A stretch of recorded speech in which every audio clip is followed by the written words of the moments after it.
जय श्री कृष्णा। आइए आपको गोवर्धन पूजा का महत्व बताते हैं।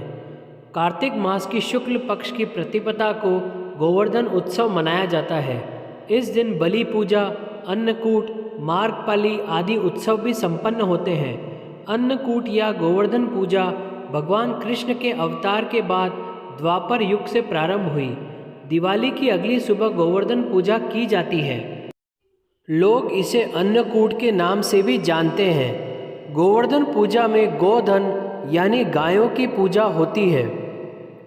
गाय को देवी लक्ष्मी का स्वरूप भी कहा गया है। देवी लक्ष्मी जिस प्रकार सुख समृद्धि प्रदान करती है, उसी प्रकार गौ माता भी अपने दूध से स्वास्थ्य रूपी धन प्रदान करती है। इसमें हिंदू धर्मावलंबी घर के आंगन में गाय के गोबर से गोवर्धन नाथ जी की अल्पना बनाकर उनका पूजन करते हैं। इसके बाद ब्रज के साक्षात देवता माने जाने वाले गिरिराज भगवान पर्वत को प्रसन्न करने के लिए उन्हें अन्नकूट का भोग लगाया जाता है। गाय, बैल आदि पशुओं को स्नान कराकर फूल माला, धूप, चंदन आदि से उनका पूजन किया जाता है। गायों को मिठाई खिलाकर उनकी आरती उतारी जाती है तथा प्रदक्षिणा की जाती है। गोबर से गोवर्धन पर्वत बनाकर जल, मौली, रोली, चावल, फूल, दही तथा तेल का दीपक जलाकर पूजा करते हैं तथा परिक्रमा करते हैं। कार्तिक शुक्ल पक्ष की प्रतिपदा को भगवान के निमित्त भोग व नैवेद्य में नित्य के नियमित पदार्थे के अतिरिक्त यथा सामर्थ्य अन्न से बने कच्चे पक्के भोग, फल, फूल, अनेक प्रकार के पदार्थ जिन्हें 56 भोग कहते हैं, 56 भोग बनाकर भगवान को अर्पण करने का विधान भागवत में बताया गया है। और फिर सभी सामग्री अपने परिवार मित्रों को वितरण करके प्रसाद ग्रहण करें।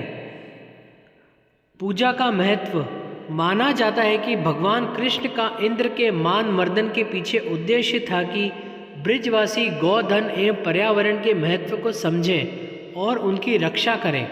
आज भी हमारे जीवन में गायों का विशेष महत्व है। आज भी गायों के द्वारा दिए जाने वाला दूध हमारे जीवन में बेहद अहम स्थान रखता है। गोवर्धन ब्रज को गिरिराज कहा जाता है। इससे यह महत्व या ऐसी संज्ञा इसलिए प्राप्त है क्योंकि यह भगवान कृष्ण के समय का एकमात्र स्थायी व स्थिर अवशेष है। उस समय की यमुना नदी जहाँ समय समय पर अपनी धारा बदलती रही है, वहाँ गोवर्धन अपने मूल स्थान पर ही अविचलित रूप में विद्यमान है।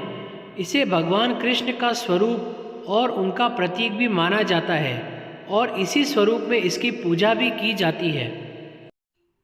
वल्लभ संप्रदाय के उपास्य देव श्रीनाथ जी का प्राकट्य स्थल होने के कारण इसकी महत्ता और बढ़ जाती है।